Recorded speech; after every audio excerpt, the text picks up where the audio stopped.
আসসালামু আলাইকুম, welcome to my সামিস cooking recipe চ্যানেলে। আজ আমি আপনাদের সাথে একবারে নরম তুলতুলে পারফেক্ট ভাপা পিঠা রেসিপিটি শেয়ার করব। শীতকালে আমরা সবাই কম বেশি এই ভাপা পিঠাটি খেয়ে থাকি। আর এই ভাপা পিঠা তৈরি করার জন্য এখানে আমি প্রথমেই চালের গুঁড়ি নিয়ে নিয়েছি। এখন এর মধ্যে একটু লবণ দিয়ে আমি ভালোভাবে চালের গুঁড়ির সাথে লবণটাকে মিশিয়ে নেব। যে আমার মেশানো হয়ে গেছে, এখন আমি একটু একটু পানি দিয়ে এটাকে ঝরঝরা করে মেখে নেব। একবারে বেশি পানি দেওয়া যাবে না, একটু একটু পানি দিয়ে তারপরে আমি ঝরঝরা করে মেখে নেব। যে দেখুন, আমি একটু একটু পানি দিয়ে ঝরঝরা করে এটাকে মেখে নিচ্ছি। এই যে আমার ঝরঝরা করে মাখা হয়ে গেছে। এখন আমি একটা চিকন জালির সাহায্যে এগুলোকে ভালো করে চেলে নেব।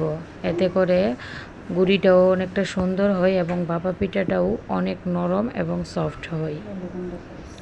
এভাবে করে আমি সবগুলো গুঁড়ি চেলে নিচ্ছি। আপনারা পুরো ভিডিওটি দেখবেন এবং আমার টিপস ফলো করে এভাবে পিঠা বানানোর চেষ্টা করবেন, তাহলে দেখবেন একেবারে পারফেক্ট নরম তুলতুলে ভাপা পিঠা বানাতে পারবেন। এই যে আমি সবগুলো গুঁড়ি চেলে নিয়েছি। এখন আমি এটা দিয়ে পিঠা বানাবো। আপনারা ভিডিওটি না টেনে পুরোটা ভিডিও দেখবেন এবং কে কোন জেলা থেকে দেখছেন অবশ্যই আমাকে কমেন্টে জানাবেন। পিঠা বানানোর জন্য এখানে আমি নারকেল এবং খেজুরের গুড় নিয়ে নিয়েছি। এখানে আমি প্রথমে একটা ডাকনা নিয়ে নিয়েছি। আপনারা ভাপা পিঠার ডাকনা আবার বাটিতেও বানাতে পারবেন। এখন এর মধ্যে আমি একটু গুঁড়ি দিয়ে এর উপর একটু নারকেল দিয়ে দিচ্ছি এবং নারকেলের উপর একটু খেজুরের গুড় দিয়ে দেব। যারা বেশি খেতে চান মিষ্টি তারা বেশি দেবেন, যারা অল্প খেতে চান তারা অল্প দিবেন। এটা যার যার স্বাদ অনুসারে দিয়ে আবারও আমি উপর দিয়ে একটু গুঁড়ি দিয়ে এটাকে ডেকে দিব। দিয়ে কি একটি জালির সাহায্যে আমি এটাকে চুলা একটি পাতিলের মধ্যে পানি দিয়ে গরম করে নিয়েছি। এর মধ্যে পিঠাটা দিয়ে একটা ঢাকনা দিয়ে ডেকে দেব। সেম প্রসেসে আমি আরেকটা পিঠা তৈরি করছি। এই যে দেখুন, আমি এখানে একটু গুঁড়ি দিয়ে দিচ্ছি, দিয়ে এর মধ্যে দিয়ে দেবো একটু উপর দিয়ে নারকেল এবং এর উপরে দিয়ে দেবো একটু খেজুরের গুড়। নারকেলের উপরে খেজুরের গুড়টা দিবেন, তাহলে নারকেলের খেজুরের গুড়ের মিষ্টিটা নারকেলের মধ্যে লাগে এবং পিঠাটা খেতেও অনেক স্বাদ লাগে।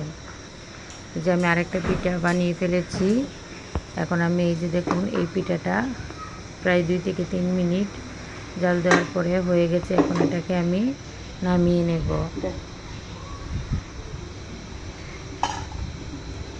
এই যে দেখুন আমার পিঠাটা কতটা সুন্দর হয়েছে, একটুও ভাঙবে না, একবারে পারফেক্ট হয়েছে।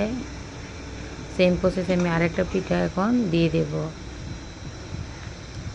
এভাবে করে আমি সবগুলো পিঠা বানিয়ে আপনাদের সামনে দেখাচ্ছি। এই যে দেখুন আমার পিঠাগুলো দেখতে কতটা সুন্দর হয়েছে। আমি আপনাদেরকে একটা পিঠা একটু ভেঙে দেখাচ্ছি যে আমার পিঠাটা কতটা নরম এবং সফট হয়েছে। আপনারাও আমার টিপসটি ফলো করে এভাবে বানিয়ে দেখতে পারেন। খুবই মজাদার এবং শীতের একটি জনপ্রিয় পিঠা। এই যে দেখুন আমি একটা পিঠা আপনাদেরকে ভেঙে দেখাচ্ছি। আমার পিঠাটা যে কতটা নরম ও সফট হয়েছে এবং দেখতেও কতটা সুন্দর হয়েছে। এই যে দেখুন আমার পিঠাটা একদম নরম তুলতুলা হয়েছে আর ভিতরে গুড় এবং একটা পুরটাও অনেকটা সুন্দর হয়েছে। এভাবে আপনারা আমার টিপসটি ফলো করে বাসায় বানিয়ে খাবেন এবং ভালো লাগলে অবশ্যই কমেন্টে জানিয়ে যাবেন, একটা লাইক দিয়ে দেবেন। আরও নিত্য নতুন রেসিপি পেতে অথবা শীতের আরও অন্য অন্য পিঠা রেসিপি দেখতে অবশ্যই আমার চ্যানেলটি সাবস্ক্রাইব করবেন এবং পাশে থাকবেন। আসসালামু আলাইকুম।